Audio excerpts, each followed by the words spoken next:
हर खबर पर होगी आपकी पकड़। डाउनलोड कीजिए एबीपी लाइव ऐप। देश में नई शिक्षा नीति लागू की गई है। हमारे साथ बात करने के लिए हैं सूचना और प्रसारण मंत्री। और पहले यानी कि एनडीए 2 जब नरेंद्र मोदी पहली बार प्रधानमंत्री बने तो उस समय भी काफी समय तक एचआरडी मंत्रालय का प्रभार प्रकाश जावड़ेकर जी के पास ही था। और कहा जाए तो नई शिक्षा नीति ज्यादातर इन्हीं के मंत्री रहते हुए फाइनल हो चुकी थी। सर, जब आप मंत्री थे तभी मुझे लगता है शिक्षा नीति फाइनल हो चुकी थी, ड्राफ्ट बिल्कुल बनकर तैयार था। ये जरूर है अब लागू हुआ।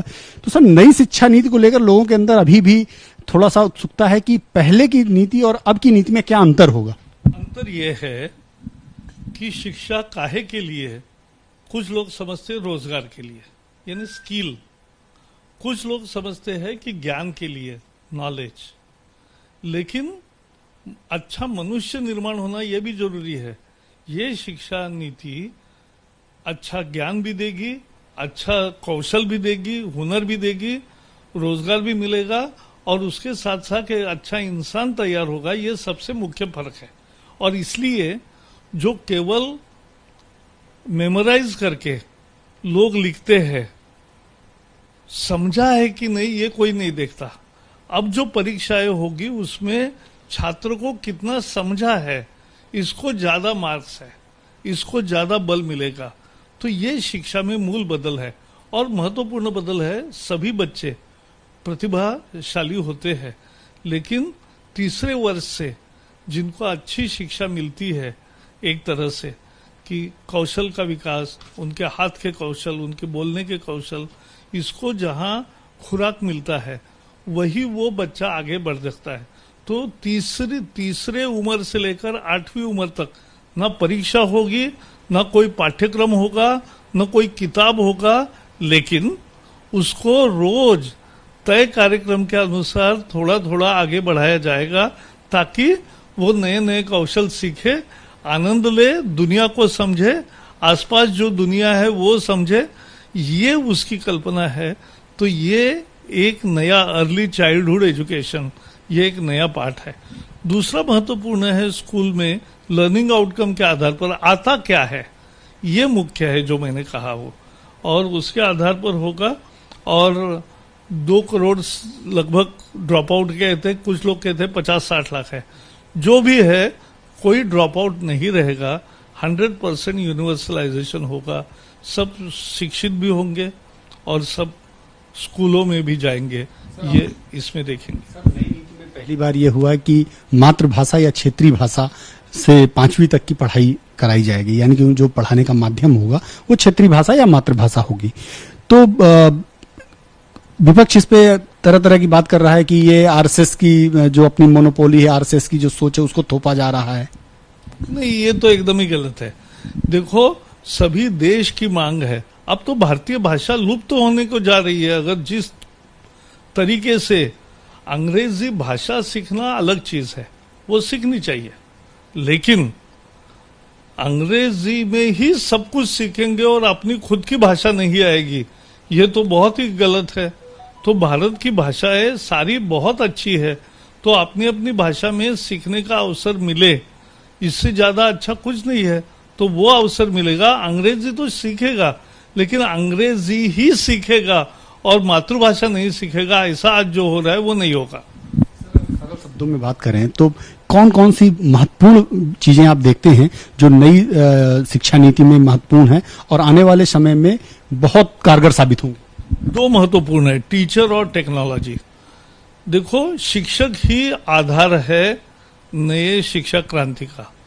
तो शिक्षक मोटिवेटेड हो, शिक्षक प्रशिक्षित हो और शिक्षक उत्साह से अपना काम करे, इसके लिए प्रेरणा देने वाली भी इसमें आवश्यकता है। और टेक्नोलॉजी की सहायता से जो एक प्राध्यापक बहुत अच्छा छात्रों को समझा सकता है, उसका व्याख्यान ही नहीं, उसका बहुत नए डायमेंशन में प्रेजेंटेशन दिया हुआ पाठ समझाने का ऑनलाइन भी मिलेगा। तो ये नया टेक्नोलॉजी है और वो बार बार देख सकते हैं, वो पूछ सकते हैं, सवालों के जवाब आ सकते हैं।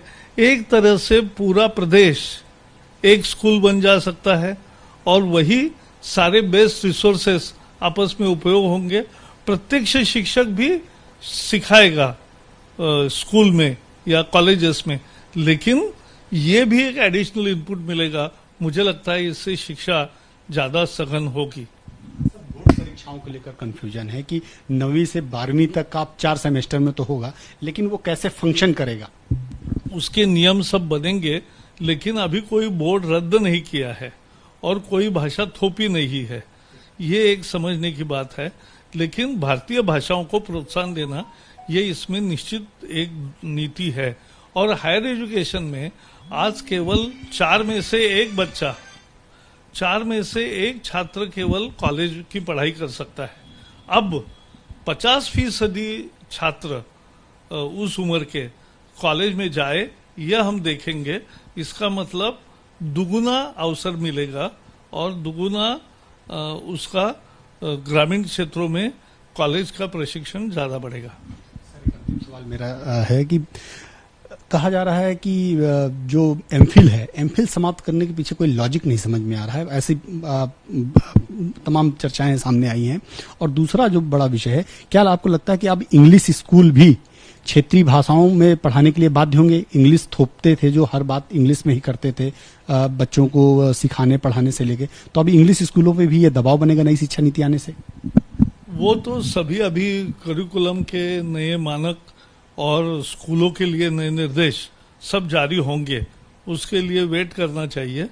लेकिन कल मंजूरी हुई है, निशंक जी अभी मंत्री है, वो रोज उसको बारीकी से देख रहे हैं और इसको जल्दी सभी क्षेत्रों में लागू किया जाएगा। इसके लिए मंत्रालय अग्रसर है और निशंक जी के नेतृत्व में वो काम होगा, ये मुझे पूरा विश्वास है। सर, कब तक लागू हो जाएगी ये?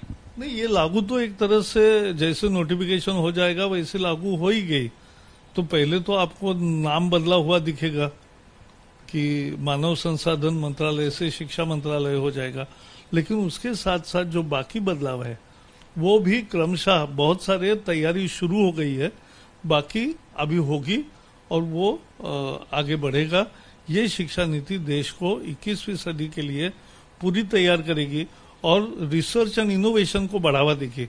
एक नेशनल रिसर्च फाउंडेशन जो तैयार कर रहे, वो मुझे लगता है बेहद महत्वपूर्ण है और उससे ये काम होगा। प्रकाश जावड़ेकर जी थे, जो पिछली सरकार में ये कहें कि एनडीए 2 में एचआरडी मंत्री भी रहे हैं और शिक्षा नीति का ज्यादातर काम इन्हीं के समय में कंप्लीट हुआ था। और 2019 में जब शिक्षा नीति का ड्राफ्ट तैयार होकर दाखिल हुआ था, तब खुद यही एचआरडी मंत्री थे। आज आईएनबी मिनिस्टर हैं, लेकिन शिक्षा नीति को बहुत ही बेहतर तरीके से इन्होंने एबीपी न्यूज के सामने रखा है। देखना यह होगा कि नई शिक्षा नीति कितना कारगर होती है, ये लागू होने के बाद पता चलेगा। कैमरामैन कपिल मिश्रा के साथ नीरज पांडे, एबीपी न्यूज, दिल्ली। ये है एबीपी न्यूज, आपको रखे आगे।